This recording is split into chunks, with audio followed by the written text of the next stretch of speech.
Good morning student. Bright online class में आपका स्वागत है। आज हम पढ़ेंगे ऑक्सीकरण व अपचयन अभिक्रिया। ऑक्सीकरण व अपचयन अभिक्रियाएं यानी रेडॉक्स रिएक्शंस, दोनों को एक साथ बोल दिया, रेडॉक्स रिएक्शंस। तो सबसे पहले हम बात करेंगे ऑक्सीकरण अभिक्रिया, ऑक्सीडेशन रिएक्शन। अब ऑक्सीकरण अभिक्रिया क्या होती है कि नाम से पता है, ऑक्सीकरण यानी ऑक्सीजन का जुड़ना यानी O2 का जुड़ना और हाइड्रोजन का निकलना, यानी ऐसी अभिक्रिया जिसमें ऑक्सीजन जुड़ती है और हाइड्रोजन निकलती है, वो तो कौन सी अभिक्रिया होती है? ऑक्सीकरण अभिक्रिया कहलाती है। अब ऑक्सीकरण का ठीक उल्टा क्या हो जाएगा? अपचयन हो जाएगा। अपचयन में क्या होगा? हाइड्रोजन का जुड़ना व ऑक्सीजन का निकलना, हाइड्रोजन का जुड़ना व ऑक्सीजन का निकलना, वो कौन सी अभिक्रिया होगी? अपचयन अभिक्रिया होगी। कौन सी अभिक्रिया होगी? अपचयन अभिक्रिया होगी। अब देखो, सबसे पहले लेते हैं हम ऑक्सीकरण अभिक्रिया लेते हैं, इसकी बात करते हैं। तो क्या करते हैं कि एक चाइना डिश लेते हैं। ये हमने क्या ले लिया? एक चाइना डिश ले लिया। अब इसमें क्या लेते हैं? कॉपर का चूर्ण लेते हैं, कॉपर का बुरादा लेते हैं, चूर्ण लेते हैं, और वो चूर्ण लेकर इस चाइना डिश को बर्नर पे रख देते हैं। बर्नर पे रख के इसको क्या करते हैं? बर्नर की सहायता से इसको क्या करेंगे? गर्म करेंगे। इस चूर्ण को क्या करेंगे? गर्म करेंगे। तो ये कॉपर का जो चूर्ण है वो गर्म होगा, और गर्म होने पर कॉपर के जो चूर्ण की जो सतह है उसके ऊपर काले रंग की परत चढ़ जाती है, यानी काला काला पदार्थ इसके ऊपर चढ़ जाता है। तो ये जो काला पदार्थ है वो क्या है?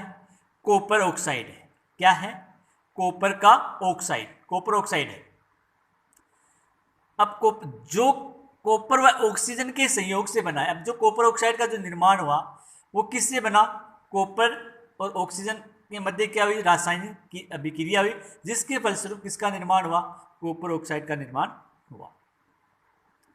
अभिक्रिया क्या बनेगी इसकी? कॉपर, जिसका प्रतीक चिन्ह होता है Cu, प्लस ऑक्सीजन O2, यानी कॉपर ने ऑक्सीजन के साथ अभिक्रिया की, ऑक्सीजन के साथ अभिक्रिया करी O2, तो किसका निर्माण हुआ? यानी काला जो पदार्थ बना उसको क्या नाम दिया था हमने? कॉपर ऑक्साइड, यानी CuO, यानी कॉपर ऑक्साइड का निर्माण हो रहा है। और यहाँ पे देखो ऑक्सीजन का समावेश हो रहा है। ऑक्सीजन क्या हो रही है? कॉपर के साथ क्या हो रही है? जुड़ रही है। तो ये कौन सी अभिक्रिया का उदाहरण होगा? ऑक्सीकरण अभिक्रिया का उदाहरण होगा, क्योंकि हमने कहा था कि ऑक्सीकरण अभिक्रिया में ऑक्सीजन जुड़ती है, यानी ऑक्सीजन का क्या होता है? समावेश होता है, यानी जुड़ती है। तो यहाँ पे C कॉपर है, वो ऑक्सीजन के साथ जुड़ रही है, तो कौन सी अभिक्रिया होगी? ऑक्सीकरण अभिक्रिया होगी। ठीक नीचे बात करते हैं कि इस अभिक्रिया में कॉपर, अब देखो इस अभिक्रिया में कॉपर का कॉपर ऑक्साइड में उपचयन यानी ऑक्सीकरण होता है। ऊपर वाली अभिक्रिया की बात हो रही है कि इस अभिक्रिया में कॉपर का कॉपर ऑक्साइड में उपचयन, यानी उपचयन का मतलब है कि ऑक्सीकरण होता है। अब दूसरी देखो, मेथेन है, जिसका फॉर्मूला होता है CH4। इसको 600 डिग्री सेंटीग्रेड के ताप पर क्या किया जाता है? गर्म किया जाता है, और गर्म करने पे हमारे पास क्या बनेगा? एक कार्बन प्राप्त होगा C, प्लस हाइड्रोजन गैस यहाँ से निकलेगी, यानी हाइड्रोजन यहाँ से अलग हो जाएगा। तो यहाँ पे क्या हो रहा है कि हाइड्रोजन का निकलना, तो ये भी कौन सी अभिक्रिया है? ऑक्सीकरण अभिक्रिया है। कौन सी अभिक्रिया है? ऑक्सीकरण अभिक्रिया, क्योंकि यहाँ पे क्या निकल रहा है? हाइड्रोजन निकल रहा है। तो इसको परिभाषा के रूप में कैसे लिखेंगे? ऐसी अभिक्रियाएं जिनमें किसी पदार्थ में ऑक्सीजन का समावेश, ऐसी अभिक्रिया जिनमें किसी पदार्थ में ऑक्सीजन का समावेश तथा हाइड्रोजन का निष्कासन होता है उसे ऑक्सीकरण अभिक्रिया कहते हैं। या इसको सरल भाषा में से भी हम बोल सकते हैं, ऐसी अभिक्रिया जिसमें ऑक्सीजन का जुड़ना व हाइड्रोजन का निकलना हो, वह अभिक्रिया ऑक्सीकरण अभिक्रिया कहलाती है। अब उससे अगली है अपचयन अभिक्रिया, यानी कि इससे ठीक उल्टी हो जाएगी। अगर हमने ऑक्सीकरण को सही ढंग से पढ़ लिया, सही ढंग से समझ में आ गई, तो इसका ठीक विपरीत यानी ठीक उल्टा क्या हो जाएगा, अपचयन अभिक्रिया।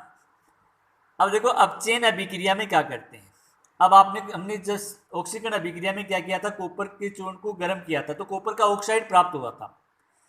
अब देखो कॉपर ऑक्साइड पर क्या करते हैं, जो कॉपर ऑक्साइड हमें प्राप्त हुआ था CuO, इस कॉपर ऑक्साइड पर हाइड्रोजन गैस यानी H2 गैस क्या करते हैं, प्रवाहित करते हैं।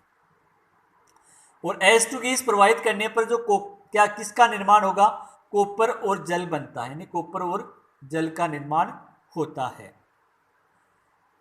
यानी गर्म कॉपर ऑक्साइड पर हाइड्रोजन गैस प्रवाहित करने पर कॉपर व जल का निर्माण होता है। तो देखो अभिक्रिया क्या बनेगी कि कॉपर ऑक्साइड CuO, अब हाइड्रोजन गैस क्या कर रहे हैं, प्रवाहित कर रहे हैं, तो CuO प्लस H2 बेस किसका निर्माण हो रहा है, कॉपर मुक्त हो रही है, यानी ऑक्सीजन का यहाँ पे क्या हो रहा है, निष्कासन हो रहा है, ऑक्सीजन का क्या हो रहा है, निष्कासन हो रहा है। और जल का जो रासायनिक सूत्र होता है वो होता है H2O।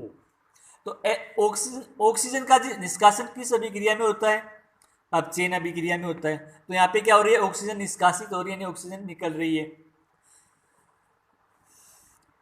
इसे अगली अभिक्रिया देखिए, hydrogen H2 plus chlorine Cl2 gas, hydrogen H2 plus chlorine Cl2 gas, ये दोनों रासायनिक सहयोग करके किसका निर्माण कर रही है, हाइड्रोक्लोरिक अम्ल यानी एसिड का निर्माण कर रही है, HCl, जिसका रासायनिक फॉर्मूला होता है। तो हाइड्रोक्लोरिक अम्ल यानी HCl, यानी यहाँ पे क्या हो रहा है, हाइड्रोजन क्लोरीन के साथ क्या कर रही है, जुड़ रही है, यानी हाइड्रोजन का यहाँ पे क्या हो रहा है, समावेश हो रहा है। तो हाइड्रोजन का समावेश भी कौन सी अभिक्रिया में होता है, अपचयन अभिक्रिया में होता है। कौन सी अभिक्रिया में होता है, अपचयन अभिक्रिया में होता है। तो इसको परिभाषा के रूप में क्या लिखेंगे, परिभाषा के रूप में इसे कि ऐसी अभिक्रिया जिनमें किसी पदार्थ में से, ऐसी अभिक्रिया जिनमें किसी पदार्थ में से ऑक्सीजन का निष्कासन हो तथा हाइड्रोजन का समावेश हो, उन्हें क्या कहते हैं, अपचयन अभिक्रिया कहते हैं। या इसको सरल रूप में हम यूं भी बोल सकते हैं कि ऐसी अभिक्रिया जिसमें हाइड्रोजन का जुड़ना व ऑक्सीजन का निकलना हो, वह अभिक्रिया कौन सी अभिक्रिया कहलाती है, अपचयन अभिक्रिया कहलाती है। और दोनों इन समीकरण के माध्यम से इसको हम समझा सकते हैं। अब देखो एक अभिक्रिया है, एक होती है रेडॉक्स अभिक्रिया, इसमें एक क्या होती है, रेडॉक्स अभिक्रिया, वो देखो क्या होती है। देखो क्या कह रहा है कि ऑक्सीकरण, यानी कहने का मतलब है कि ऑक्सीकरण और अपचयन अभिक्रिया एक दूसरे की पूरक है, यानी एक दूसरे के विपरीत है, यानी ऑक्सीकरण का ठीक उल्टा अपचयन हो जाएगा। तो एक दूसरे की क्या पूरक है, कभी भी अकेली नहीं होती है। ये दोनों जो अभिक्रिया ऑक्सीकरण और अपचयन कभी भी अकेली नहीं होती है, यानी दोनों क्या होती हैं, साथ साथ होती है। क्या होती है, साथ साथ होती है। यानी एक पदार्थ, जब एक पदार्थ ऑक्सीकृत होता है, यानी एक पदार्थ का जब ऑक्सीडेशन होता है तो दूसरा पदार्थ क्या होता है, अपचयित होता है। यानी एक पदार्थ ऑक्सीकृत होता है तो दूसरा पदार्थ क्या होता है, अपचयित होता है, उसका क्या होता है, अपचयन होता है। तो ऐसी अभिक्रियाएं जिनमें ऑक्सीकरण और अपचयन साथ साथ होता है, यानी दोनों साथ साथ होते हैं, यानी ऐसी अभिक्रियाएं जिनमें ऑक्सीकरण और अपचयन दोनों साथ साथ होते हैं, वह अभिक्रिया कौन सी अभिक्रिया कहलाती है, रेडॉक्स अभिक्रिया कहलाती है। रेडॉक्स अभिक्रिया की जो परिभाषा वो क्या होगी, ऐसी अभिक्रियाएं जिनमें ऑक्सीकरण और अपचयन दोनों क्या होते हैं, साथ साथ होते हैं, वह अभिक्रिया कौन सी अभिक्रिया कहलाती है, रेडॉक्स अभिक्रिया कहलाती है।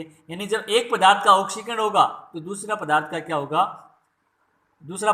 अपचयित होगा, यानी ऑक्सीकरण और अपचयन दोनों साथ साथ होती हैं। तो ऐसी अभिक्रिया कौन सी अभिक्रिया कहलाती है, रेडॉक्स अभिक्रिया कहलाती है। कौन सी अभिक्रिया कहलाती है, रेडॉक्स अभिक्रिया कहलाती है। ऑक्सी अपचयन, अब देखो इसको रेडॉक्स भी कहते हैं या इसका और भी नाम है रेडॉक्स, या इसको ऑक्सी अपचयन अभिक्रियाएं, ऑक्सी अपचयन अभिक्रियाएं, या इसको अपचय अभिक्रियाएं भी कहलाती है।